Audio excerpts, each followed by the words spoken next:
Assalamualaikum sahabat. Hari ini saya akan menceritakan kisah seseorang bernama Pak Wiryo yang hidupnya penuh dengan penderitaan dan fitnah yang kejam. Bayangkan, seorang kakek tua yang jujur harus duduk di kursi terdakwa. Tubuhnya rapuh, harapannya hancur, saat ia dituduh mencuri 1 ekor kambing yang ia beli dengan uang hasil kerja kerasnya selama 6 bulan. Di ruang sidang yang pengap itu, kebohongan diucapkan dan keadilan dibeli. Jaksa, hakim, dan oknum polisi bersekongkol mencoba menjebloskan Pak Wiryo ke penjara seumur hidup hanya demi sebidang tanah kecil. Dia sudah pasrah, siap diborgol, saat takdir mengirimkan penyelamat yang tidak terduga. Tepat ketika borgol besi dingin itu akan mengunci kehormatan Pak Wiryo, sebuah suara menggelegar memecah keheningan. Suara yang berasal dari seorang pria berseragam militer dengan pangkat bintang 3 di pundaknya. Siapa dia? Dan mampukah kekuasaan sejati melawan konspirasi yang terorganisir rapi ini? Namun sebelumnya bagi yang beragama Islam saya sarankan untuk menuliskan sholawat Nabi Muhammad agar kelak sholawat ini menjadi saksi untuk mendapat syafaat di akhirat. Like dan subscribe ke channel ini sangat membantu menyebarkan dakwah Islam dan menjadi amal jariah. Udara di ruang sidang pengadilan negeri itu terasa pengap, berbau debu dan harapan yang mati. Di tengah ruangan, duduklah seorang lelaki tua yang rapuh, Pak Wiryo namanya. Punggungnya membungkuk, kulitnya keriput termakan usia dan kerasnya hidup. Ia mengenakan kemeja lusuh yang sudah memudar warnanya, kontras sekali dengan jubah hitam formal yang dikenakan oleh hakim dan jaksa di depannya. Pak Wiryo sedang diadili. Tuduhannya adalah pencurian. Sebuah tuduhan yang terasa sangat berat untuk ukuran seorang kakek yang hampir tidak punya daya apa-apa lagi di dunia ini. Objek yang dituduhkan dicuri itu adalah seekor kambing. Terdakwa Wiryo, suara hakim ketua, Bapak Hardiman, terdengar berat dan tanpa emosi, menggema di ruangan yang sunyi. Anda didakwa telah mengambil 1 ekor kambing betina milik saudara Kusnan pada malam hari di kandang belakang rumahnya. Bagaimana Anda menanggapi dakwaan ini? Udara di ruang sidang pengadilan negeri itu terasa pengap, berbau debu dan harapan yang mati. Di tengah ruangan, duduklah seorang lelaki tua yang rapuh, Pak Wiryo namanya. Punggungnya membungkuk, kulitnya keriput termakan usia dan kerasnya hidup.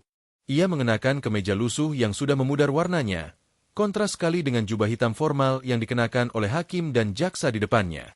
Pak Wiryo sedang diadili. Tuduhannya adalah pencurian.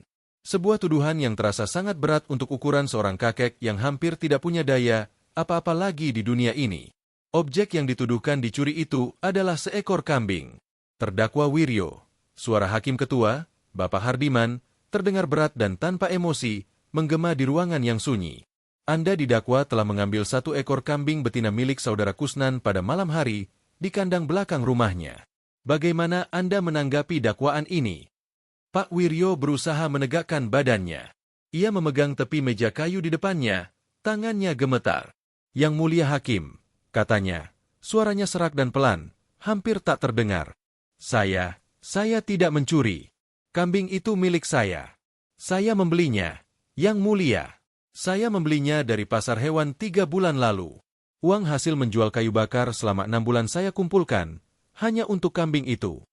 Jaksa penuntut umum, Bapak Rahmat, seorang pria muda dengan wajah licin dan tatapan meremehkan, langsung menyela dengan nada tajam. Keberatan, yang mulia, kata Jaksa Rahmat, berdiri dengan postur angkuh. Terdakwa selalu berdalih bahwa itu adalah kambingnya sendiri, padahal semua bukti dan saksi menunjukkan hal yang sebaliknya. Kami memiliki bukti kepemilikan sah dari pelapor, dan kami memiliki saksi mata yang melihat terdakwa membawa kambing tersebut keluar dari kandang. Hakim Hardiman mengangguk pelan, seolah sudah yakin dengan hasil persidangan ini bahkan sebelum dimulai. Tatapannya pada Pak Wiryo dipenuhi rasa bosan, seolah berhadapan dengan kasus sepele yang membuang waktu saja. Terdakwa, Anda tidak memiliki bukti pembelian, bukan? Tanya Hakim Hardiman. Tidak ada kwitansi, tidak ada saksi yang bisa menguatkan bahwa Anda membeli kambing tersebut dari pasar hewan. Pak Wiryo menunduk. Pedagang di pasar hewan, mereka tidak memberi kwitansi, yang mulia. Mereka hanya memberi harga. Itu kambing betina yang punya ciri khas. Ada bercak hitam di telinga kirinya. Itu kambing saya. Ciri khas itu umum, Wiryo, potong Jaksa Rahmat, suaranya meninggi. Bukan bukti kuat. Saat ini, kita akan mendengarkan keterangan dari Saudara Kusnan, selaku pelapor, dan Saudara Tarman, selaku saksi mata. Kusnan, Pemilik kambing yang sebenarnya masuk. Ia adalah tetangga Pak Wiryo, seorang pria berperawakan besar yang tampak tidak nyaman dengan situasi ini, tetapi matanya menunjukkan keserakahan yang tersembunyi. Kusnan bersumpah di bawah kitab suci, namun sumpah itu terasa hambar, tidak mengandung rasa takut kepada Allah sedikitpun. Ia mulai bercerita. Betul, Yang Mulia, kambing saya hilang. Dan betul, saya melihat Pak Wiryo ada di sekitar kandang malam itu, ujar Kusnan. Nada suaranya dibuat seolah-olah ia sangat yakin. Apakah Anda yakin itu kambing Anda? Tanya Jaksa Rahmat. Sangat yakin. Saya tahu betul ciri-cirinya. Dan Pak Wiryo memang pernah bilang ingin punya kambing seperti itu, tapi dia tidak punya uang. Jawab Kusnan, melirik sekilas ke arah Pak Wiryo dengan pandangan menghina. Pak Wiryo hanya bisa menggeleng pelan. Rasa sakit menusuk dadanya. Fitnah ini terasa lebih perih daripada cambuk. Ia tahu, Kusnan berbohong. Ia tahu, ada uang yang berpindah tangan untuk mengendalikan jalannya persidangan ini. Kemudian, saksi kunci dipanggil, namanya Tarman. Tarman adalah pria bertubuh kurus, matanya liar, dan ia tampak sangat gugup. Namun, kegugupannya itu ditutupi dengan nada bicara yang dibuat-buat tegas. Saudara Tarman, tolong jelaskan apa yang Anda lihat pada malam kejadian, perintah Jaksa Rahmat. Tarman menarik napas dalam-dalam. Saya sedang lewat di jalan belakang, dekat kandang Kusnan. Malam itu gelap, tapi ada sedikit cahaya bulan. Saya lihat Pak Wiryo. Dia sedang menarik kambing dari kandang Kusnan. Kambing itu meronta, tapi Pak Wiryo memaksanya pergi. Apakah Anda yakin itu Pak Wiryo? Desak Jaksa Rahmat. Sangat yakin. Wajahnya terlihat jelas. Dia sempat menoleh ke arah saya. Saya tidak berani menegur, karena saya takut. Tarman menambahkan detail yang dirasa akan memperkuat ceritanya. Air mata mulai menggenang di mata Pak Wiryo. Ia memalingkan wajah, tak sanggup melihat kebohongan yang disajikan begitu rapi di depannya. Semua itu bohong, Yang Mulia, bisik Pak Wiryo, suaranya pecah. Tarman tidak pernah ada di sana. Kambing itu saya ikat di pohon mangga depan rumah saya, bukan di kandang Kusnan. Saya membelinya dengan uang halal. Hakim Hardiman mendengus. Terdakwa, tolong jaga tata krama di persidangan. Anda telah diberi kesempatan untuk membela diri, tapi Anda hanya menawarkan penolakan tanpa bukti. Sementara kami memiliki dua saksi yang keterangannya sinkron.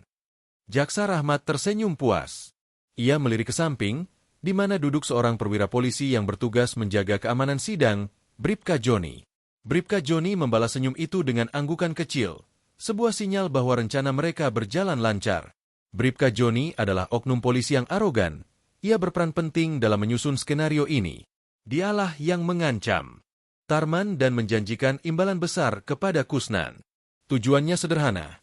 Mereka ingin menguasai sedikit lahan milik Pak Wiryo yang letaknya strategis di pinggir sungai dan menjadikan kasus ini sebagai alat pemaksa. Yang Mulia Hakim, Jaksa Rahmat melanjutkan. Melihat konsistensi dan kesaksian yang memberatkan, kami meminta agar terdakwa segera dijatuhi hukuman seberat-beratnya, sebagai pelajaran bagi semua yang mencoba melanggar hukum. Suasana semakin mencekam bagi Pak Wiryo. Ia merasa dunia runtuh di sekelilingnya. Ia tidak punya pengacara. Ia tidak punya uang. Ia hanya punya keyakinan kepada Allah. Tapi bahkan keyakinan itu pun terasa goyah di hadapan konspirasi yang begitu terorganisir. Bribka Joni berjalan mendekati Pak Wiryo. Tangannya memegang borgol yang terbuat dari besi dingin. Ayo, Pak Tua, bisik Joni dengan nada mengejek.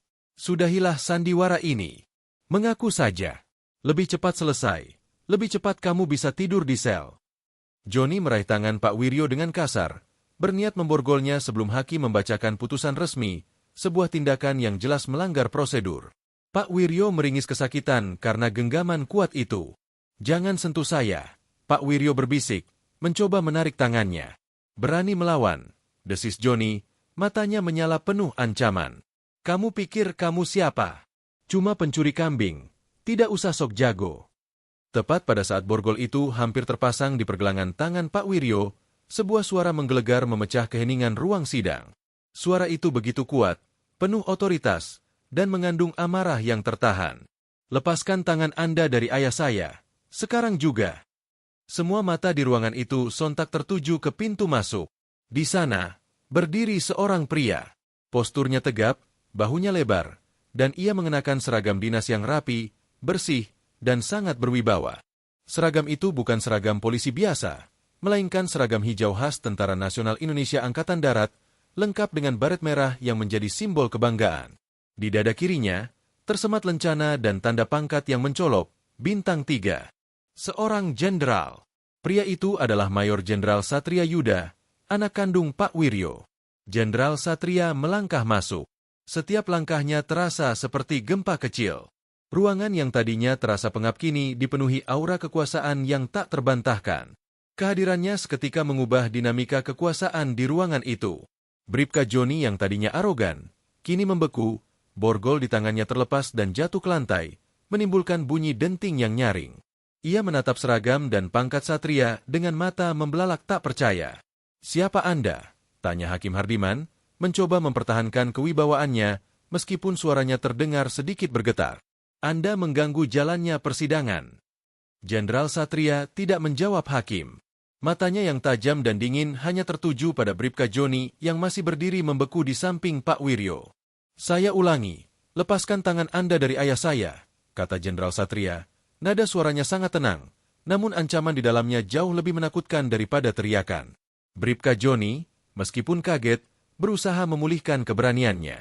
Ia adalah polisi, dan ini adalah wilayahnya. "Anda siapa berani masuk seenaknya?" bentak Joni, mencoba menutupi rasa takutnya. "Ini ruang sidang, bukan barak militer. Anda harus menghormati hukum sipil." Jenderal Satria akhirnya mengalihkan pandangannya ke arah Hakim Hardiman dan Jaksa Rahmat, lalu kembali ke Bribka Joni. "Saya adalah Satria Yuda," ucapnya tegas. "Dan yang Anda sebut pencuri kambing itu adalah ayah kandung saya, Bapak Wiryo. Saya datang untuk memastikan bahwa hukum ditegakkan, bukan direkayasa." Jaksa Rahmat, yang biasanya sangat cerewet, kini hanya bisa menelan ludah. Ia tahu betul siapa Jenderal Satria Yuda. Nama itu dikenal di seluruh jajaran militer dan bahkan di kalangan sipil sebagai sosok yang bersih, tegas, dan tidak kenal kompromi dalam urusan kebenaran. "Jenderal," kata Hakim Hardiman, mencoba bersikap sopan. "Kami menghormati pangkat Anda, tapi persidangan ini harus dilanjutkan sesuai prosedur. Jika Anda ingin membela ayah Anda harus menunjuk pengacara dan mengikuti tata tertib." "Tata tertib?" Jenderal Satria menyeringai tipis, senyum yang tidak mencapai matanya. "Saya sudah melihat tata tertib yang kalian mainkan di sini. Tata tertib yang dibeli dengan uang, tata tertib yang membiarkan orang tua saya difitnah hanya demi sebidang tanah." Ia berjalan mendekati meja terdakwa, melewati Bribka Joni yang kini tampak pucat pasi. Ia menyentuh bahu Pak Wiryo dengan lembut. "Ayah," katanya pelan, "semuanya akan baik-baik saja sekarang. Allah tidak tidur." Pak Wiryo mendongak. Matanya berkaca-kaca melihat kehadiran anaknya yang lama tak ia temui, kini datang sebagai penyelamat. "Satria," bisiknya, penuh haru. Jenderal Satria kembali berdiri tegak, menghadap ke seluruh jajaran pengadilan. "Saya tidak butuh pengacara," katanya, suaranya kembali menggema, penuh kekuatan. "Saya akan menjadi pembela ayah saya sendiri. Dan saya akan menjadi jaksa penuntut untuk kalian semua yang bersekongkol di ruangan ini." Bribka Joni, merasa terdesak dan terhina di depan banyak orang, mulai menunjukkan arogansinya lagi. Ia mencoba meraih borgol yang terjatuh. "Hei, jenderal atau bukan?" bentak Joni. "Jangan coba mengintimidasi aparat. Saya bisa menahan Anda atas penghinaan terhadap lembaga peradilan." Jenderal Satria menoleh cepat. Dalam sekejap mata, pergerakannya sangat cepat dan terlatih. Sebelum Bribka Joni sempat mengangkat borgol itu sepenuhnya, Jenderal Satria sudah bergerak. Bukan serangan brutal, melainkan gerakan militer yang sangat presisi. Tangan Jenderal Satria mencengkeram pergelangan tangan Bribka Joni, memutarnya dengan sedikit tekanan, cukup untuk menimbulkan rasa sakit yang luar biasa dan melumpuhkan sementara. Joni menjerit tertahan. Borgol itu terlepas dari tangannya. "Anggota Kopassus tidak pernah mengintimidasi," desis Jenderal Satria, matanya menyala. "Kami hanya menegakkan disiplin. Dan disiplin pertama adalah menghormati orang tua dan menjunjung tinggi kebenaran. Anda, polisi rendahan, berani memborgol ayah saya yang tidak bersalah. Itu adalah pelanggaran kehormatan yang tidak akan saya biarkan." Jenderal Satria melepaskan cengkeramannya, dan Bribka Joni langsung jatuh berlutut, memegangi pergelangan tangannya yang terasa sakit luar biasa. Suasana di ruangan itu benar-benar hening. Hakim Hardiman, Jaksa Rahmat, bahkan para panitera, semua terpaku melihat demonstrasi kekuatan yang begitu cepat dan mematikan. Hakim Hardiman, Jaksa Rahmat, Jenderal Satria berkata, suaranya kini lebih formal, seolah ia sedang memimpin rapat penting di markas besar. Persidangan ini dihentikan. Semua yang terjadi di sini adalah rekayasa, dan saya memiliki bukti yang akan membuktikan keterlibatan kalian dalam konspirasi memfitnah orang tua saya. Jaksa Rahmat mencoba membela diri. Jenderal, Anda tidak bisa seenaknya menghentikan proses hukum. Kami bekerja sesuai prosedur. Prosedur. Jenderal Satria mengulang kata itu dengan nada mengejek. Prosedur apa yang membolehkan saksi palsu, Saudara Tarman, di sini, untuk bersumpah palsu di hadapan Allah dan negara? Prosedur apa yang membolehkan oknum polisi, Saudara Joni, untuk menyusun skenario fitnah ini demi keuntungan pribadi? Jenderal Satria menoleh ke arah Tarman, saksi palsu yang kini gemetar ketakutan di kursi saksi. Saudara Tarman, panggil Jenderal Satria. Saya tahu Anda dibayar. Saya tahu Anda diancam. Saya memberi Anda satu kesempatan. Katakan yang sebenarnya. Siapa yang menyuruh Anda memfitnah ayah saya? Tarman menatap Jaksa Rahmat, lalu ke Bribka Joni yang masih meringis kesakitan. Ketakutan akan Jenderal Satria jauh lebih besar daripada ketakutan pada oknum polisi itu. Keringat dingin membasahi dahi Tarman. Ia tahu, jika ia berbohong lagi di hadapan seorang Jenderal Kopassus, nasibnya akan jauh lebih buruk daripada hanya di penjara. Jenderal. Ampuni saya, Jenderal. Tarman mulai menangis, suaranya pecah. Saya dipaksa. Oleh siapa? Desak Jenderal Satria. Oleh Bribka Joni. Dia memberi saya uang, 3 juta rupiah, agar saya mengaku melihat Pak Wiryo mencuri kambing itu. Tarman mengaku, air matanya membanjiri pipinya. Dia bilang, kalau saya tidak mau, keluarga saya akan dipersulit. Pengakuan itu menghantam ruang sidang seperti petir. Kusnan, si pelapor, langsung pucat. Jaksa Rahmat dan Hakim Hardiman saling pandang, ekspresi panik terlihat jelas di wajah mereka. Dan Saudara Kusnan, Jenderal Satria beralih ke pelapor. Apakah Anda juga dibayar untuk mengklaim kambing itu milik Anda? Padahal Anda tahu betul Pak Wiryo membelinya secara sah. Kusnan mencoba berbohong, mencoba bersikap defensif. Tidak, Jenderal. Itu memang kambing saya. Jenderal Satria memotongnya dengan cepat, nadanya dingin dan mematikan. Jangan berani berbohong lagi di hadapan saya, Kusnan. Saya sudah mengumpulkan semua informasi. Ayah saya memang membeli kambing itu. Dan kalian semua, termasuk Bribka Joni, merencanakan ini karena ingin menguasai lahan di belakang rumah ayah saya, bukan?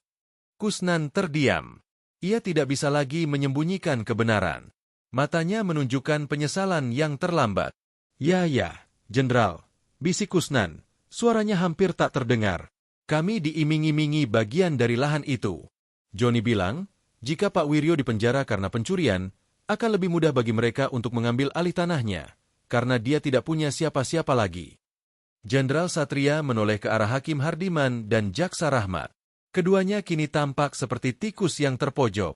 Jadi, Yang Mulia Hakim dan Saudara Jaksa, kata Jenderal Satria, menekankan setiap kata. Anda membiarkan pengadilan ini menjadi alat kriminalitas. Anda merusak kehormatan institusi Anda sendiri. Dan yang lebih parah, Anda mencoba menghancurkan hidup seorang pria tua yang telah berjuang keras hanya untuk bertahan hidup. Jenderal Satria mengeluarkan ponsel satelit dari saku seragamnya. Gerakannya sangat tenang, namun efeknya mematikan. Saya tidak datang sendirian, katanya. Saya sudah memerintahkan tim saya untuk mengamankan seluruh area pengadilan ini. Semua pintu keluar sudah dijaga ketat. Ia menekan beberapa tombol di ponselnya. Halo, Mayor, katanya dengan suara komando. Masuk sekarang. Amankan. Saya ingin Bribka Joni, Jaksa Rahmat, Hakim Hardiman, dan kedua saksi ini, Kusnan dan Tarman, ditahan segera atas tuduhan konspirasi, suap, dan penyalahgunaan wewenang. Dalam hitungan detik, pintu ruang sidang terbuka lebar. Masuklah sekelompok tentara Kopassus berseragam lengkap, wajah mereka tegas dan tanpa ekspresi, membawa aura disiplin militer yang menakutkan. Mereka bergerak cepat, mendatangi target yang disebutkan Jenderal Satria.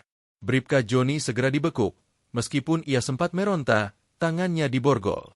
Kali ini, borgol itu benar-benar dipasang, bukan olehnya, melainkan untuknya.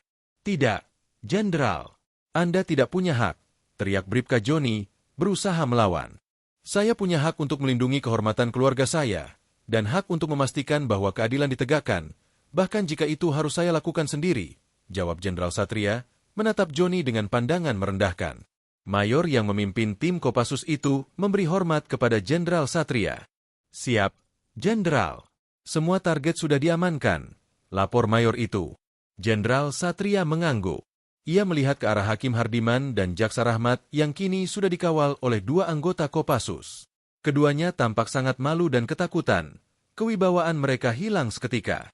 Anda berdua telah mencoreng nama baik hukum di negeri ini, kata Jenderal Satria. Anda akan diproses melalui jalur hukum yang benar, tanpa rekayasa. Saya pastikan, kasus ini akan menjadi sorotan nasional. Ia kemudian kembali ke hadapan ayahnya, Pak Wiryo. Pak Wiryo masih duduk di kursinya. Air matanya mengalir deras. Namun kali ini itu adalah air mata kelegaan dan rasa syukur. Ia memandang anaknya dengan bangga yang tak terhingga. Alhamdulillah, nak, bisik Pak Wiryo. Allah mengirimmu di saat yang tepat. Allah selalu tahu apa yang terbaik. Ayah, jawab Jenderal Satria, memeluk ayahnya dengan erat.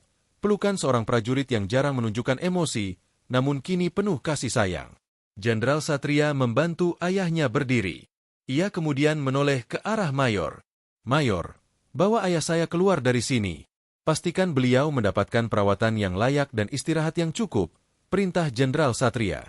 Dan pastikan semua barang bukti, termasuk kambing yang difitnahkan itu, segera dikembalikan kepada ayah saya. Siap, Jenderal, jawab Mayor. Saat Pak Wiryo dibawa keluar oleh anggota Kopassus, ia sempat menoleh ke belakang, melihat ruang sidang yang kini berubah fungsi menjadi tempat penahanan sementara bagi para penegak hukum yang korup. Ia melihat Jaksa Rahmat dan Hakim Hardiman dibawa keluar dengan tangan terborgol, wajah mereka dipenuhi rasa malu yang tak terlukiskan. Keadilan memang datang terlambat bagi Pak Wiryo, tapi kedatangannya begitu dahsyat, membersihkan semua kotoran yang menempel pada namanya. Jenderal Satria berdiri di tengah ruang sidang yang kini kosong, hanya menyisakan beberapa panitera yang gemetar ketakutan dan anggota Kopassus yang siaga. Ia mengambil napas dalam-dalam. Misi pertamanya, menyelamatkan kehormatan ayahnya, telah selesai. Misi selanjutnya adalah memastikan para oknum itu mendapatkan hukuman setimpal. Ia memanggil salah satu panitera yang tampak paling jujur. Anda, catat semua yang terjadi di sini. Saya akan membuat laporan resmi kepada Panglima TNI dan juga kepada Mahkamah Agung, perintah Jenderal Satria. Saya ingin semua rekaman sidang, semua berkas, diamankan. Jangan ada yang hilang sedikit pun. Panitera itu mengangguk dengan cepat, tangannya gemetar memegang pulpen. Siap, Jenderal. Saya akan laksanakan, jawabnya. Jenderal Satria kemudian meninggalkan ruang sidang. Langkahnya mantap, membawa beban tanggung jawab yang lebih besar. Narasi ini harus diperpanjang hingga mencapai 8.000 kata. Kita harus mendalami detail konspirasi, emosi Pak Wiryo, dan langkah-langkah yang diambil Jenderal Satria setelah penangkapan awal. Jenderal Satria tidak langsung kembali ke markasnya. Ia memilih untuk tetap berada di pengadilan, memastikan bahwa proses serah terima tahanan dan pengamanan barang bukti berjalan sempurna. Ia tahu betul, korupsi biasanya berakar dalam dan melibatkan banyak pihak. Ia meminta sebuah ruangan kosong, lalu memanggil kembali Mayor dan beberapa prajurit intainya yang telah mengumpulkan informasi awal. Mayor, laporkan secara detail bagaimana kalian mendapatkan informasi mengenai konspirasi ini, pinta Jenderal Satria, duduk di kursi kayu yang keras, namun tetap memancarkan aura komandan tertinggi. Mayor Wijaya, seorang perwira muda yang cerdas, segera berdiri tegak. Siap, Jenderal. Setelah Jenderal mendapat kabar dari Paman tentang kasus Ayahanda, kami segera menurunkan tim intelijen ke desa tersebut. Kami fokus pada Bribka Joni dan Kusnan, lapor Mayor Wijaya. Joni adalah titik lemah, lanjut Mayor Wijaya. Dia memiliki kebiasaan hidup mewah di luar gajinya. Kami melacaknya. Ternyata, dia bertemu dengan seorang pengembang properti lokal bernama Tuan Hadi. Tuan Hadi sangat tertarik pada lahan di pinggir sungai, tempat Ayahanda Wiryo memiliki sedikit kebun. Jenderal Satria mengangguk, rahangnya mengeras. Jadi, ini bukan hanya kambing. Ini adalah tanah. Benar, Jenderal. Kambing itu hanyalah alat untuk menjebak ayahanda agar dicap kriminal. Dengan catatan kriminal, Tuan Hadi bisa dengan mudah mengklaim lahan itu dengan harga sangat murah, bahkan mungkin tanpa ganti rugi, bekerja sama dengan oknum di BPN yang sudah dihubungi Joni, jelas Mayor Wijaya. Bagaimana dengan keterlibatan Hakim Hardiman dan Jaksa Rahmat? Tanya Jenderal Satria. Apakah mereka menerima suap langsung dari Joni atau dari Hadi? Dari Tuan Hadi, Jenderal. Melalui perantara. Kami mendapatkan rekaman percakapan mereka saat melakukan transaksi di sebuah restoran di kota. Mereka membahas bagaimana memuluskan kasus kambing ini dan memastikan Pak Wiryo tidak punya kesempatan membela diri. Jumlah yang ditawarkan cukup besar, Jenderal, sekitar 100 juta rupiah untuk setiap oknum penegak hukum yang terlibat. 100 juta. Angka yang fantastis bagi Pak Wiryo, tapi hanya remah-remah bagi para koruptor itu. Harga kehormatan dan keadilan. Rekaman itu, apakah sudah diamankan? Tanya Jenderal Satria. Sudah, Jenderal. Kami juga sudah mengamankan Tuan Hadi. Dia sedang diinterogasi di markas sekarang. Jawab Mayor Wijaya. Jenderal Satria menarik napas panjang. Ia merasa sedikit lega mengetahui seluruh jaringan sudah terungkap. Ia ingat betul bagaimana ayahnya selalu mengajarkan tentang kejujuran dan kerja keras. Ayahnya rela bekerja keras mengumpulkan uang receh demi seekor kambing, sumber mata pencaharian kecilnya, dan kini kehormatan itu hampir direnggut oleh nafsu serakah para bandit berjas dan berseragam. Baiklah, Mayor. Sekarang kita fokus pada proses hukum mereka. Saya ingin mereka diproses melalui pengadilan militer, setidaknya untuk Bribka Joni, karena dia telah mencoreng nama baik aparat negara, perintah Jenderal Satria. Untuk hakim dan jaksa, koordinasikan dengan instansi terkait. Saya ingin transparansi total. Siap, Jenderal. Jenderal Satria kemudian mengambil waktu sejenak untuk menghubungi markas besarnya, melaporkan situasi yang ia hadapi. Ia menjelaskan bahwa ia harus mengambil tindakan tegas dan cepat karena ini menyangkut nyawa dan kehormatan orang tuanya, dan ia mendapat dukungan penuh. Di sisi lain, Pak Wiryo sudah berada di sebuah rumah singgah yang aman, ditemani oleh beberapa prajurit wanita Kopassus yang bertugas menjaganya. Ia masih syok, tetapi hatinya dipenuhi kedamaian. Ia duduk di kursi rotan, memegang segelas teh hangat. Ia teringat masa lalu, ketika Satria masih kecil. Satria selalu menjadi anak yang pemberani, selalu membela teman-temannya yang lemah. Pak Wiryo tidak pernah menyangka, keberanian itu akan tumbuh menjadi kekuatan besar yang kini menyelamatkannya. Sejak Satria bergabung dengan militer, mereka jarang bertemu. Satria selalu bertugas di daerah konflik atau menjalani latihan berat. Komunikasi mereka hanya melalui telepon sesekali. Pak Wiryo selalu menahan diri untuk tidak membebani anaknya dengan masalah-masalah kecilnya, termasuk masalah kambing ini. Ia tidak pernah memberitahu Satria tentang persidangan itu.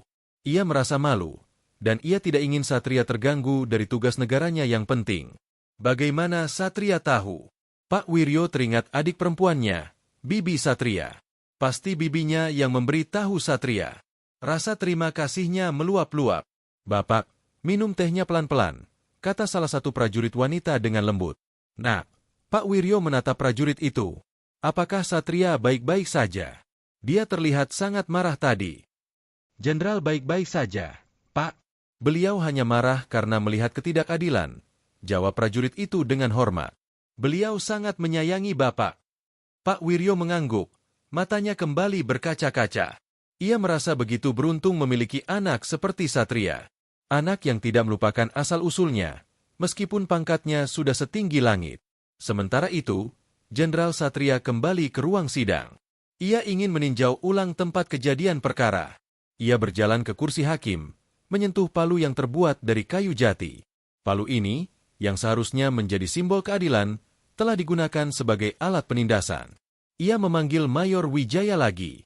Mayor, saya ingin Anda memastikan bahwa semua proses penahanan berjalan sesuai hukum. Jangan sampai ada celah yang bisa mereka gunakan untuk lolos, tegas Jenderal Satria. Saya ingin semua properti mereka disita, terutama uang suap yang mereka terima. Uang itu harus dikembalikan ke kas negara. Siap, Jenderal. Kami sudah melakukan penyitaan aset sementara. Kami menemukan sejumlah besar uang tunai di rumah Hakim Hardiman dan juga Jaksa Rahmat, yang kami duga kuat berasal dari suap, lapor Mayor Wijaya. Jenderal Satria mengangguk puas. Ia tidak ingin ada satupun celah hukum yang bisa dimanfaatkan oleh para koruptor ini. Ia kemudian memikirkan Bribka Joni. Joni adalah yang paling arogan, yang berani menyentuh ayahnya dengan kasar. Bribka Joni, bagaimana statusnya sekarang? Tanya Jenderal Satria. Dia sudah dibawa ke markas, Jenderal. Dia menolak bicara, tapi kami memiliki bukti kuat rekaman suaranya saat mengatur saksi palsu, jawab Mayor Wijaya. Jenderal Satria berjalan ke tempat di mana Bribka Joni tadi berdiri, tempat ia mencoba memborgol Pak Wiryo. Ia memejamkan mata sejenak, membayangkan rasa sakit dan penghinaan yang dirasakan ayahnya. Saya ingin dia mendapatkan hukuman yang sangat berat. Penyalahgunaan seragam, penyalahgunaan kekuasaan, dan yang terpenting, kejahatan terhadap rakyat sipil yang tidak berdaya, ujar Jenderal Satria, suaranya mengandung janji yang dingin. Jenderal Satria kemudian memutuskan untuk mengunjungi tempat kejadian perkara yang sebenarnya, yaitu kandang kambing. Ia ingin melihat sendiri kambing yang menjadi pusat masalah ini.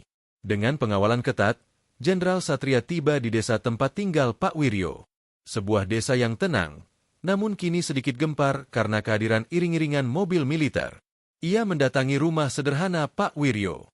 Rumah itu kecil, terbuat dari kayu, namun terawat dengan baik. Di halaman belakang, ia melihat kandang kambing yang diklaim Kusnan sebagai tempat pencurian. Kambing betina itu, dengan bercak hitam di telinga kirinya, kini sudah kembali dan sedang memakan rumput dengan tenang. Jenderal Satria mendekati kambing itu. Ia teringat bagaimana ayahnya selalu bercerita tentang impian memiliki kambing yang sehat agar bisa menghasilkan susu dan keturunan untuk menambah penghasilan. Saat ia melihat kambing itu, ia menyadari sesuatu. Mayor, lihat tanda ini, kata Jenderal Satria, menunjuk ke bagian belakang telinga kambing. Mayor Wijaya mendekat dan memeriksa. Siap, Jenderal. Ada semacam cap kecil, seperti inisial. Itu bukan cap. Itu adalah tanda yang dibuat ayah saya sendiri, menggunakan kawat panas yang ditekuk, jelas Jenderal Satria. Ayah saya selalu menandai ternak yang ia beli, meskipun ternak itu hanya seekor ayam. Ini adalah inisial W. Wiryo. Tanda kecil itu, yang tidak pernah diperhatikan oleh siapapun di persidangan, adalah bukti fisik paling otentik. Para koruptor itu terlalu fokus pada rekayasa dan uang sehingga mengabaikan detail kecil yang justru menjadi kunci kebenaran. Jenderal Satria mengambil foto tanda inisial W itu. Ini akan menjadi bukti tambahan yang tak terbantahkan. Mereka bilang tidak ada bukti pembelian. Bukti pembelian itu ada di telinga kambing ini. Katanya, tersenyum tipis, kali ini senyum yang tulus. Ia kemudian berbicara dengan beberapa tetangga yang berani mendekat. Tetangga-tetangga itu, yang tadinya takut untuk bersaksi karena ancaman Bribka Joni, kini berani buka suara. Pak Wiryo memang beli kambing itu, Jenderal. Kami semua tahu, kata seorang ibu Parubaya. Kusnan itu iri karena kambing Pak Wiryo lebih sehat. Dan Kusnan memang dibantu Joni untuk memfitnah. Kami takut, Jenderal. Joni mengancam kami akan dipersulit jika kami membela Pak Wiryo, tambah tetangga lain. Jenderal Satria mendengarkan dengan penuh perhatian. Ia mencatat semua kesaksian itu. Kejahatan yang dilakukan oleh para oknum ini bukan hanya terhadap ayahnya, tetapi juga terhadap seluruh komunitas desa yang mereka intimidasi. Setelah mengumpulkan semua data lapangan, Jenderal Satria kembali ke kota. Ia langsung menuju markas militer di mana Bribka Joni dan Tuan Hadi ditahan. Ia ingin menghadapi Bribka Joni secara langsung. Bribka Joni berada di ruang interogasi. Wajahnya tampak kelelahan dan ketakutan. Ketika Jenderal Satria masuk, Joni segera berdiri, mencoba memberi hormat, meskipun borgol di tangannya menghalangi. Jenderal, sapa Joni, suaranya serak. Jenderal Satria duduk di kursi di seberang meja, menatap lurus ke mata Joni. Tidak ada emosi, hanya kekecewaan yang mendalam terhadap sesama aparat negara. Joni, kata Jenderal Satria, menyebut nama itu dengan nada yang sangat dingin. Kenapa? Kenapa kamu melakukan ini kepada ayah saya? Dia tidak punya apa-apa. Kenapa kamu harus merampas kehormatannya? Joni menunduk. Saya hanya menjalankan perintah, Jenderal. Tuan Hadi menawarkan uang yang besar. Saya butuh uang itu. Uang tidak bisa membeli kehormatan. Joni, balas Jenderal Satria. Kamu adalah aparat penegak hukum. Kamu seharusnya melindungi rakyat, bukan menindas mereka. Apalagi menindas seorang kakek yang sudah tua dan tidak berdaya. Jenderal Satria meletakkan foto inisial W di telinga kambing di atas meja. Lihat ini. Ayah saya bekerja keras untuk membeli kambing itu. Dan kamu, hanya karena 100 juta, tega menjual jiwamu dan menjebloskan orang yang tidak bersalah ke penjara, ujar Jenderal Satria. Johnny melihat foto itu, dan semua pertahanannya runtuh. Ia tahu, semua sudah berakhir. Saya minta maaf, Jenderal. Saya salah, bisik Johnny. Permintaan maafmu tidak cukup untuk membersihkan nama ayah saya, Johnny, kata Jenderal Satria. Kamu akan menghadapi konsekuensi hukum yang setimpal. Dan saya akan memastikan, kamu tidak akan pernah lagi mengenakan seragam itu. Kamu telah mengkhianati sumpahmu kepada negara. Jenderal Satria kemudian meminta Mayor Wijaya untuk melanjutkan proses interogasi dan memastikan semua berkas siap untuk persidangan militer. Setelah urusan Johnny selesai, Jenderal Satria beralih ke Tuan Hadi, pengembang properti yang menjadi otak di balik upaya pengambil alihan lahan. Tuan Hadi adalah pria parubaya yang licin, mencoba bersikap tenang dan bernegosiasi. Jenderal Satria, saya yakin ini hanya salah paham. Saya hanya ingin membeli lahan itu secara legal, kata Hadi dengan senyum palsu. Saya bisa membayar kompensasi yang besar kepada Bapak Wiryo. Katakan saja berapa yang Anda mau. Jenderal Satria tertawa kecil, tawa yang sangat mengintimidasi. Kompensasi. Jenderal Satria menyandarkan punggungnya di kursi. Anda pikir kehormatan ayah saya bisa dibayar dengan uang? Anda mencoba menjebloskan orang tua saya ke penjara seumur hidup hanya demi keuntungan bisnis Anda. Saya tidak tahu kalau itu ayah Anda, Jenderal. Hadi mencoba berkelit. Itu tidak relevan. Mau itu ayah saya atau rakyat biasa, kejahatan tetaplah kejahatan, tegas Jenderal Satria. Anda telah menyuap aparat negara, merekayasa persidangan, dan melakukan konspirasi kriminal. Anda akan menghadapi tuntutan berlapis. Hadi menyadari bahwa Jenderal Satria tidak bisa disuap atau diintimidasi. Wajahnya berubah pucat. Ia tahu bahwa semua kekayaan dan koneksinya kini tidak berguna di hadapan kekuasaan militer yang bersih dan bertekad. Saya akan bekerja sama, Jenderal. Saya akan berikan semua informasi, kata Hadi, menyerah. Terlambat, Tuan Hadi. Informasi sudah kami miliki semua. Sekarang, Anda hanya perlu mempertanggungjawabkan perbuatan Anda di hadapan hukum, jawab Jenderal Satria. Jenderal Satria menghabiskan malam itu di markas, memastikan semua detail kasus tuntas. Ia tidak akan membiarkan kasus ini menguap begitu saja. Ia ingin ini menjadi pelajaran bagi siapapun yang berpikir bisa mempermainkan hukum. Keesokan harinya, ia kembali ke rumah singgah untuk menjemput ayahnya. Pak Wiryo sudah terlihat jauh lebih segar. Ia mengenakan baju batik pemberian Satria beberapa tahun lalu, wajahnya berseri-seri. Nak, kamu tidak perlu repot-repot begini, kata Pak Wiryo, merasa tidak enak karena anaknya yang seorang jenderal harus mengurus masalah sepele seperti kambing. Ayah, ini bukan masalah sepele. Ini adalah masalah kehormatan, jawab Jenderal Satria, memegang tangan ayahnya. Saya berjanji, tidak akan ada lagi yang berani menyentuh ayah dan kehormatan keluarga kita. Jenderal Satria membawa Pak Wiryo ke kota, bukan untuk kembali ke rumah, melainkan untuk menghadiri konferensi pers yang sudah ia siapkan.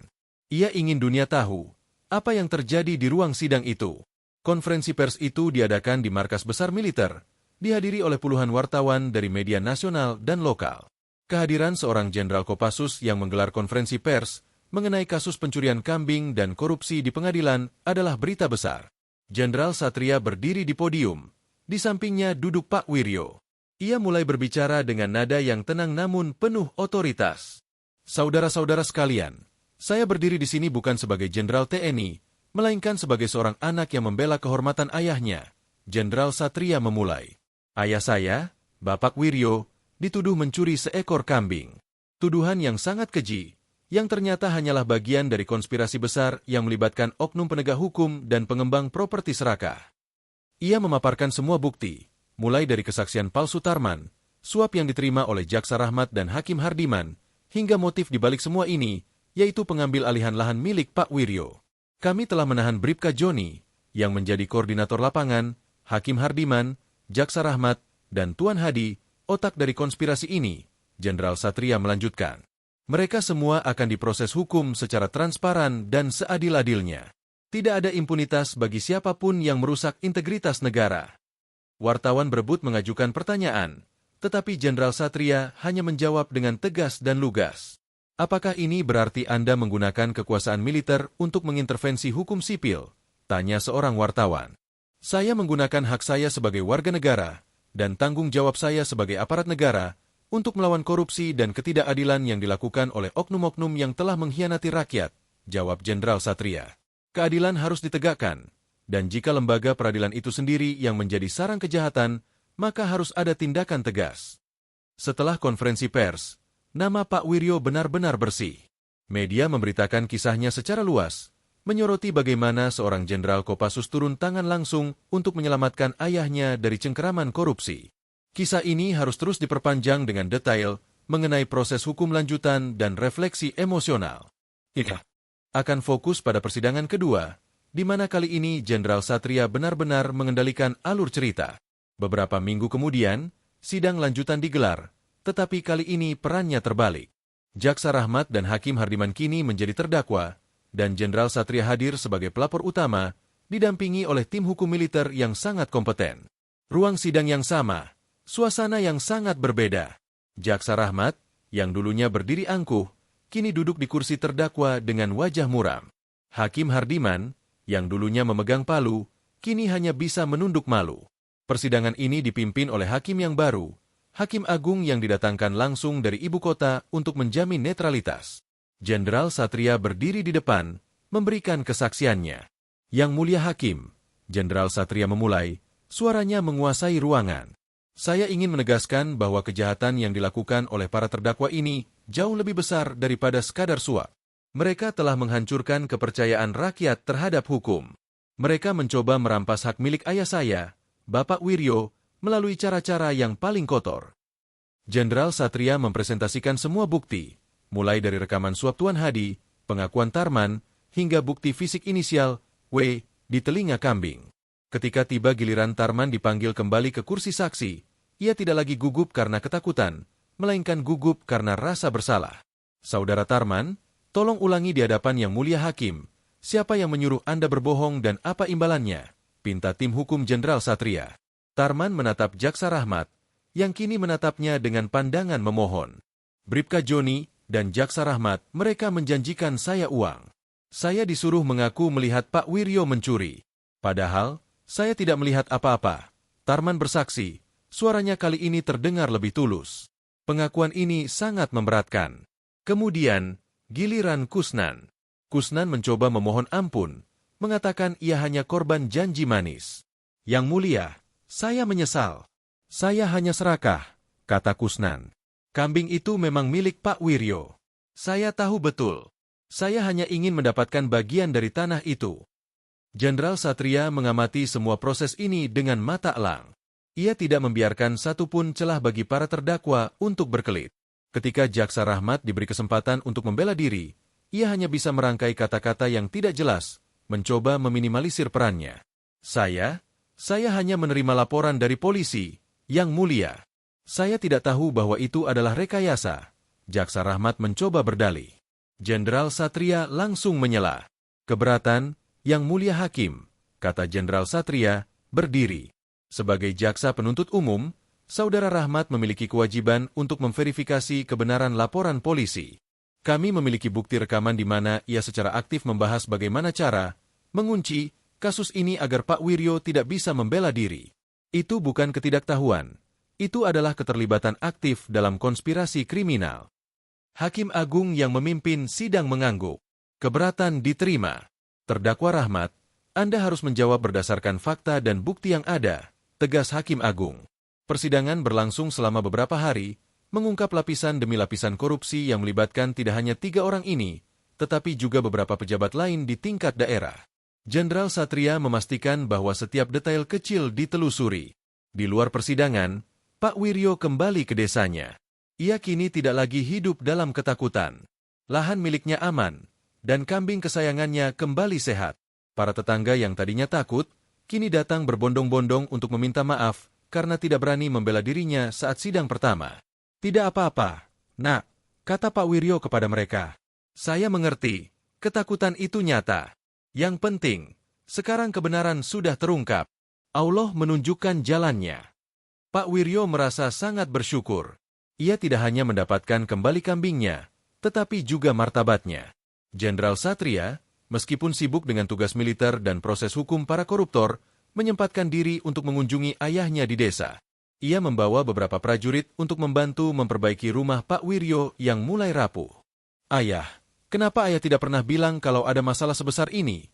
tanya Jenderal Satria suatu sore saat mereka duduk di teras. Pak Wiryo tersenyum sendu. "Kamu punya tugas negara yang besar. Nak, saya tidak mau membebani pikiranmu dengan masalah kambing. Saya pikir, saya bisa menghadapinya sendiri." "Ayah, tugas terbesar saya adalah melindungi keluarga. Pangkat dan seragam ini tidak berarti apa-apa jika saya tidak bisa melindungi ayah dari ketidakadilan," jawab Jenderal Satria dengan tulus. "Saya minta maaf karena saya datang terlambat." "Kamu datang tepat waktu, Nak. Jika kamu datang lebih cepat, mungkin mereka akan lebih berhati-hati. Tapi karena kamu datang saat mereka sudah merasa menang, semua kebusukan mereka jadi terungkap," kata Pak Wiryo, mengelus bahu anaknya. Jenderal Satria menyadari hikmah di balik keterlambatannya. Akhirnya, tiba saat pembacaan putusan. Hakim Hardiman, Jaksa Rahmat, dan Bribka Joni dihukum berat. Hakim Hardiman dan Jaksa Rahmat dijatuhi hukuman penjara yang lama, dicabut haknya sebagai pejabat publik, dan diwajibkan mengembalikan semua uang suap yang mereka terima. Bribka Joni, karena selain suap juga melakukan intimidasi dan penyalahgunaan seragam, dijatuhi hukuman paling berat di pengadilan militer, dipecat secara tidak hormat, dan dipenjara. Tuan Hadi juga dijatuhi hukuman berat atas perannya sebagai penyogok utama dan otak konspirasi. Jenderal Satria mendengarkan putusan itu dengan tenang di ruang sidang. Ia tahu, keadilan telah terwujud, bukan karena kekuasaan, tetapi karena ia menggunakan kekuasaan untuk melawan ketidakadilan. Setelah sidang selesai, Jenderal Satria mendekati Hakim Agung. "Terima kasih, Yang Mulia. Anda telah mengembalikan kepercayaan kami pada hukum," kata Jenderal Satria. "Jenderal Satria, Anda yang patut kami hormati. Anda menunjukkan bahwa integritas harus dijunjung tinggi, bahkan dengan risiko yang besar," jawab Hakim Agung. Jenderal Satria kemudian kembali ke desanya, membawa kabar gembira kepada ayahnya. Pak Wiryo mendengarkan kabar itu dengan air mata bahagia. Ia tidak bersorak, ia hanya mengangkat kedua tangannya ke atas, berdoa kepada Allah. "Alhamdulillah, Allah Maha Adil," bisik Pak Wiryo. Kambing itu, yang tadinya menjadi simbol penderitaan dan fitnah, kini menjadi simbol kemenangan kebenaran. Pak Wiryo merawatnya dengan penuh kasih sayang. Jenderal Satria menghabiskan beberapa hari lagi di desa, memastikan ayahnya benar-benar nyaman dan aman. Ia memasang sistem keamanan sederhana di rumah ayahnya dan menugaskan beberapa personel untuk memantau situasi secara berkala, meskipun ancaman sudah hilang. Sebelum kembali bertugas, Jenderal Satria berpamitan dengan ayahnya. "Ayah, saya harus kembali ke markas. Tugas negara memanggil," kata Jenderal Satria. "Pergilah, Nak. Saya bangga padamu. Kamu adalah prajurit yang hebat dan anak yang berbakti," kata Pak Wiryo, memeluk anaknya. "Saya akan sering menelpon, Ayah. Dan jika ada masalah sekecil apapun, tolong jangan ragu menghubungi saya," pesan Jenderal Satria. "Tentu, Nak. Sekarang, Ayah sudah tidak takut apa-apa lagi. Allah sudah membuktikan, kebenaran selalu menang," jawab Pak Wiryo. Jenderal Satria meninggalkan desa itu, membawa pulang bukan hanya kemenangan hukum, tetapi juga kepuasan batin karena telah membersihkan nama baik orang yang paling ia hormati di dunia. Kisah ini menjadi legenda di kalangan militer dan masyarakat tentang seorang jenderal yang rela mempertaruhkan segalanya demi seekor kambing dan kehormatan ayahnya. Untuk mencapai 8.000 kata, kita perlu memperluas detail refleksi Jenderal Satria selama perjalanan pulang dan bagaimana kasus ini mempengaruhi pandangannya terhadap keadilan dan korupsi di Indonesia. Kita juga perlu mendalami dampak psikologis yang dialami Pak Wiryo. Di dalam mobil dinasnya, Jenderal Satria duduk diam, menatap pemandangan yang bergerak cepat di luar jendela. Pikirannya kembali ke ruang sidang yang pengap itu, ke wajah ayahnya yang penuh keputusasaan sebelum ia datang. Ia menyadari betapa rentannya rakyat kecil di hadapan sistem yang korup. Jika saja ia bukan seorang jenderal, jika saja ia tidak memiliki akses dan kekuatan untuk membongkar konspirasi itu, ayahnya pasti sudah mendekam di penjara, dicap sebagai pencuri, kehilangan segalanya. "Mayor, bagaimana kabar Bribka Joni di tahanan?" tanya Jenderal Satria kepada Mayor Wijaya yang duduk di kursi depan. Dia sudah mulai mengakui semua perbuatannya, Jenderal. Dia menyesal, tapi penyesalan itu datang terlambat, jawab Mayor Wijaya. Jenderal Satria menghela napas berat. Penyesalan tidak akan mengembalikan waktu yang hilang atau memperbaiki nama baik yang tercemar.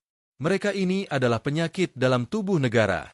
Mereka menggunakan seragam yang seharusnya menjadi pelindung sebagai alat penindas. Ia mengambil keputusan, kasus ini tidak boleh berhenti hanya pada hukuman untuk para terdakwa. Ia akan menggunakan pengaruhnya untuk mendorong reformasi di sektor peradilan, menekankan pentingnya pengawasan internal yang ketat. Saya akan melaporkan secara rinci kepada Panglima tentang celah-celah korupsi yang kami temukan, terutama koordinasi antara kepolisian, kejaksaan, dan pengadilan di tingkat daerah, kata Jenderal Satria. Kita harus memastikan bahwa hal seperti ini tidak terulang lagi. Kepercayaan rakyat adalah aset terbesar negara. Mayor Wijaya mengangguk. Siap, Jenderal. Kami akan siapkan semua berkas data intelijen yang mendukung laporan tersebut. Jenderal Satria kemudian merenungkan bagaimana ayahnya, Pak Wiryo, bisa bertahan. Pak Wiryo adalah cerminan dari jutaan rakyat jelata yang berjuang dengan kejujuran, yang selalu percaya bahwa kerja keras dan doa kepada Allah akan menghasilkan sesuatu yang baik. Pak Wiryo tidak pernah mengeluh. Bahkan ketika ia harus menghadapi persidangan sendirian, tanpa pembelaan, ia tetap mencoba mempertahankan kebenarannya dengan suara serak. Keberanian Pak Wiryo, meskipun rapuh, adalah kekuatan moral yang luar biasa. Jenderal Satria menyadari, pangkatnya yang tinggi adalah hasil dari didikan ayahnya. Disiplin, integritas, dan keberanian yang ia miliki, semua berasal dari nilai-nilai yang ditanamkan Pak Wiryo di desa kecil itu. Ketika mereka sampai di markas, Jenderal Satria disambut dengan hormat. Namun, ia merasa ada sesuatu yang berbeda dalam dirinya. Ia tidak lagi hanya melihat tugasnya sebagai menjaga kedaulatan negara dari ancaman luar, tetapi juga dari ancaman internal yang merusak seperti korupsi. Ia langsung menuju ruang kerjanya dan mulai menyusun laporan setebal puluhan halaman. Laporan itu bukan hanya berisi kronologi kasus kambing, tetapi juga analisis mendalam tentang bagaimana sistem peradilan lokal di daerah itu menjadi rentan terhadap intervensi uang dan kekuasaan. Ia bekerja hingga larut malam. Baginya, kasus Pak Wiryo adalah panggilan pribadi dan profesional. Ia harus memastikan bahwa pengorbanannya untuk mengungkap kebenaran ini tidak sia-sia. Sementara itu, di desa, Pak Wiryo menjalani hari-harinya dengan damai. Kehadiran kambing betina itu di kandangnya terasa seperti penegasan ulang atas keadilannya. Ia memberi nama kambing itu, Sabar, karena ia percaya, kesabaranlah yang akhirnya membuahkan hasil. Beberapa hari setelah putusan, Pak Wiryo menerima kunjungan dari seorang pejabat tinggi BPN. Pejabat itu datang dengan rasa malu yang besar, membawa berkas-berkas resmi yang menguatkan kepemilikan lahan Pak Wiryo, memastikan tidak ada lagi sengketa atau upaya pengambil alihan. Bapak Wiryo, saya mewakili institusi kami, memohon maaf atas ketidaknyamanan yang telah Bapak alami. Kami akan memastikan semua hak Bapak terpenuhi, kata pejabat BPN itu dengan nada sangat hormat. Pak Wiryo menerima permohonan maaf itu dengan rendah hati. Tidak apa-apa, Nak. Saya hanya ingin hidup tenang dan mencari rezeki yang halal. Terima kasih sudah datang. Pak Wiryo tidak menuntut balas dendam. Ia hanya ingin keadilan. Dan keadilan itu sudah ia dapatkan. Ia sering duduk di teras rumahnya, memandangi sawah dan sungai. Ia merenungkan betapa cepatnya nasib bisa berbalik. Dari seorang terdakwa yang akan dipenjara, menjadi simbol kemenangan melawan korupsi. Semua ini berkat campur tangan anaknya, Satria. Ia tahu, Satria harus kembali ke tugasnya yang berat. Tapi ia merasa lega. Hubungan mereka, yang sempat renggang karena jarak dan kesibukan, kini terjalin kembali dengan kuat, dilebur oleh api ketidakadilan yang mereka hadapi bersama. Pak Wiryo berdoa setiap malam, mendoakan keselamatan anaknya, Jenderal Satria. Ia tahu, jalan yang ditempuh Satria untuk menegakkan kebenaran tidak akan mudah, tetapi ia yakin, dengan integritas dan perlindungan Allah, anaknya akan selalu berhasil. Kita perlu memperpanjang narasi ini dengan detail tentang dampak kasus ini pada institusi dan bagaimana Jenderal Satria menggunakan momentum tersebut untuk mendorong perubahan. Kita akan kembali ke perspektif Jenderal Satria di markas. Jenderal Satria berhasil menyelesaikan laporannya. Laporan itu sangat komprehensif, mencakup bukti-bukti audio, transaksi keuangan, dan kesaksian yang menguatkan.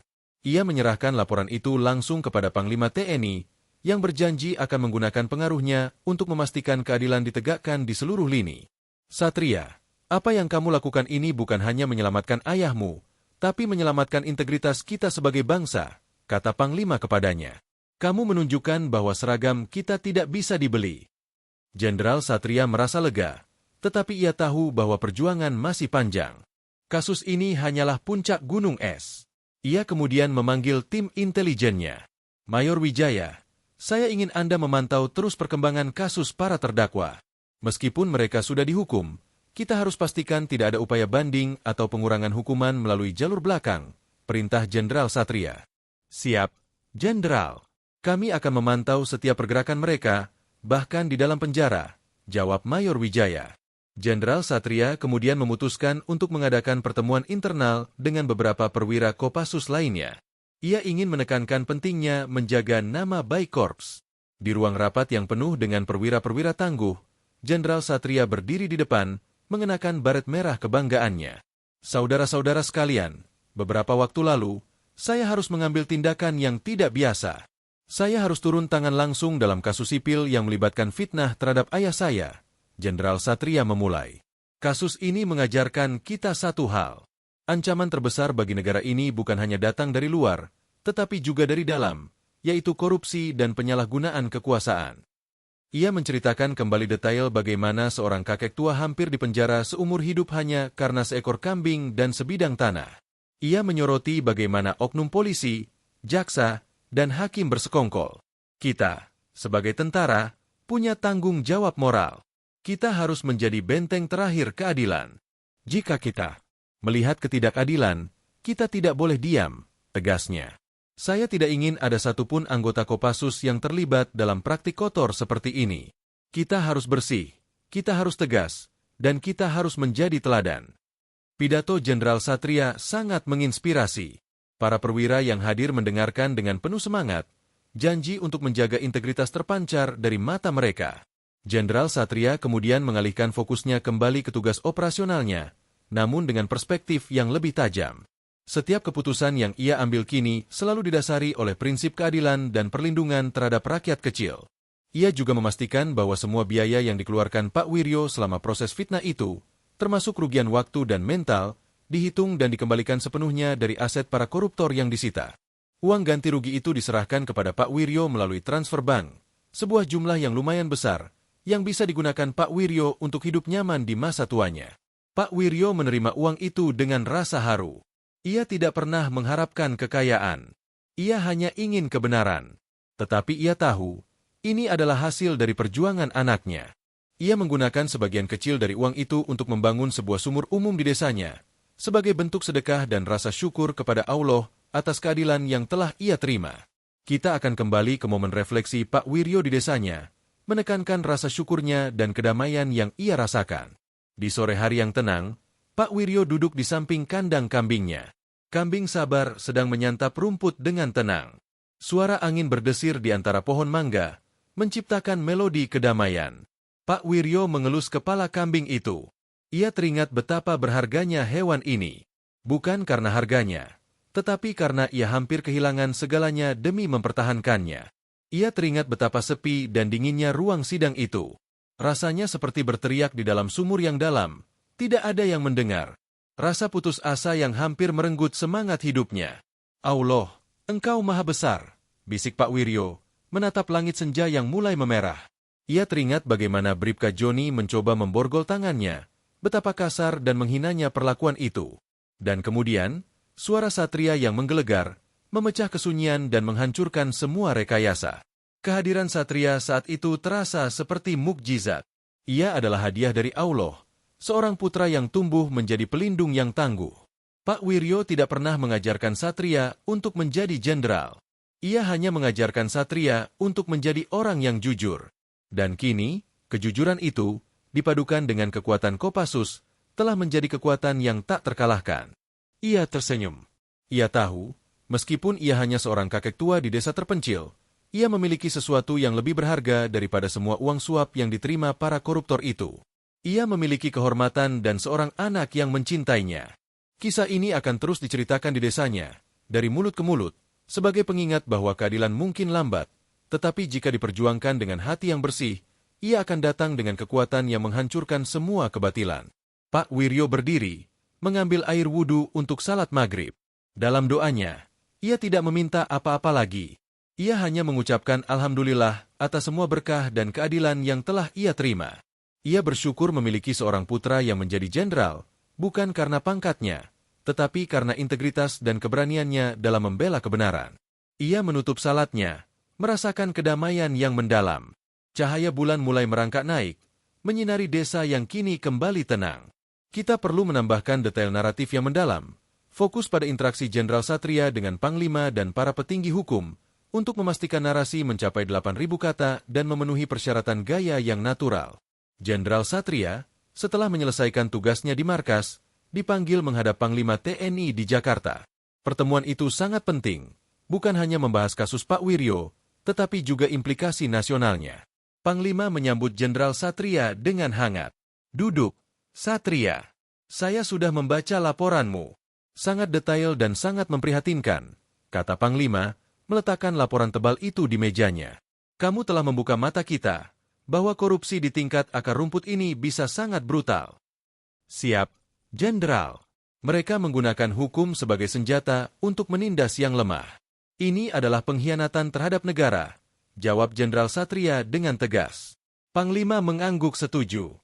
"Saya telah berbicara dengan Menteri Koordinator Bidang Politik, Hukum, dan Keamanan. Kasus ini akan menjadi momentum untuk melakukan pembersihan besar-besaran di lembaga peradilan daerah. Kita tidak bisa membiarkan ini berlarut-larut." Jenderal Satria merasa lega. Usahanya tidak sia-sia. Keadilan untuk ayahnya kini menjadi motor penggerak reformasi yang lebih besar. "Saya juga ingin memastikan, Satria, bahwa kamu tidak mendapatkan tekanan politik apapun setelah ini. Kami akan melindungi kamu dan keluargamu," janji Panglima. "Siap, Jenderal. Saya tidak gentar. Saya hanya menjalankan tugas saya sebagai prajurit. Kami dilatih untuk menghadapi musuh, dan korupsi adalah musuh negara," jawab Jenderal Satria. Pertemuan itu menghasilkan sebuah tim khusus yang dibentuk oleh Panglima, melibatkan intelijen militer, untuk membantu lembaga sipil membersihkan oknum-oknum korup yang terindikasi terlibat dalam jaringan yang sama dengan Hakim Hardiman dan Jaksa Rahmat. Jenderal Satria diangkat sebagai penasihat dalam tim ini. Ia menghabiskan beberapa minggu berikutnya di Jakarta, bekerja tanpa lelah, mempresentasikan temuannya di hadapan para petinggi hukum dan keamanan. Ia memastikan bahwa kisah Pak Wiryo, kisah tentang seekor kambing yang hampir merenggut kebebasan, tidak dilupakan. Dalam salah satu pertemuan dengan Ketua Mahkamah Agung, Jenderal Satria menjelaskan betapa mudahnya saksi palsu diorganisir, dan betapa cepatnya hakim dan jaksa mengabaikan prinsip praduga tak bersalah hanya demi uang. "Yang Mulia Ketua, ayah saya tidak punya pengacara, tidak punya uang, dan tidak punya koneksi. Ia hanya punya kebenaran. Dan kebenaran itu hampir dikubur hidup-hidup oleh sistem Anda," kata Jenderal Satria, nadanya sangat formal namun menusuk. Ketua Mahkamah Agung, seorang pria tua yang bijaksana, mendengarkan dengan serius. "Jenderal Satria, kami berterima kasih atas keberanian Anda. Kasus ini adalah tamparan keras bagi kami. Kami mengakui kelalaian dan kejahatan yang dilakukan oleh oknum kami," kata Ketua Mahkamah Agung. "Kami berjanji akan ada tindakan tegas dan perbaikan struktural yang mendalam." Jenderal Satria tidak hanya menuntut hukuman, tetapi juga perubahan sistem. Ia mengajukan proposal untuk memperkuat pengawasan terhadap hakim tunggal di pengadilan daerah dan meningkatkan transparansi proses peradilan. Ia tahu, pertempuran melawan korupsi tidak akan pernah berakhir, tetapi ia telah menanamkan benih perubahan yang penting. Suatu malam, Jenderal Satria duduk sendirian di kantornya yang mewah di Jakarta. Ia memandang foto Pak Wiryo yang ia letakkan di mejanya. Foto itu diambil bertahun-tahun lalu, saat Pak Wiryo masih sehat, tersenyum lebar. Ia berpikir tentang kesederhanaan hidup ayahnya. Ayahnya tidak pernah menginginkan pangkat atau kekayaan. Ayahnya hanya ingin hidup damai, mencari rezeki halal, dan beribadah kepada Allah. Jenderal Satria merasa bangga bahwa ia berhasil melindungi kesederhanaan itu. Ia mengambil ponselnya dan menelepon Pak Wiryo. "Ayah, bagaimana kabarnya?" tanya Jenderal Satria. "Alhamdulillah, Nak. Ayah sehat. Kambing Sabar juga sehat. Dia baru saja melahirkan 1 ekor anak, betina juga," jawab Pak Wiryo, suaranya riang. "Alhamdulillah. Itu berkah, ayah, kata Jenderal Satria, tersenyum. Iya, nak. Berkah dari Allah. Dan berkat kamu juga. Ayah tidak akan pernah lupa apa yang kamu lakukan, kata Pak Wiryo. Itu sudah kewajiban saya, ayah. Ayah yang mengajarkan saya untuk membela yang benar, balas Jenderal Satria. Pembicaraan itu singkat, namun penuh makna. Jenderal Satria menutup teleponnya dengan hati yang tenang. Tugasnya sebagai jenderal mungkin membawanya jauh, tetapi hatinya selalu terikat pada desa kecil itu, pada ayahnya, dan pada nilai-nilai kebenaran yang ia bela. Ia tahu, ia harus terus berjuang. Kasus kambing ini hanyalah awal dari perang panjang melawan ketidakadilan. Dan ia, Jenderal Satria Yuda, akan berdiri tegak di garis depan, memastikan bahwa tidak ada lagi Pak Wiryo yang harus menderita di tangan para pengkhianat negara. Ia kembali menatap laporan tebal di mejanya, siap untuk terus bekerja demi keadilan yang menyeluruh. Kehormatan ayahnya telah ditegakkan, dan kini, kehormatan negara harus diselamatkan. Narasi ini ditutup dengan tekad bulat Jenderal Satria, tanpa kesimpulan atau pertanyaan. Word count check and final police to ensure all constraints, especially the 8,000 word target, are met with the correct style and tone.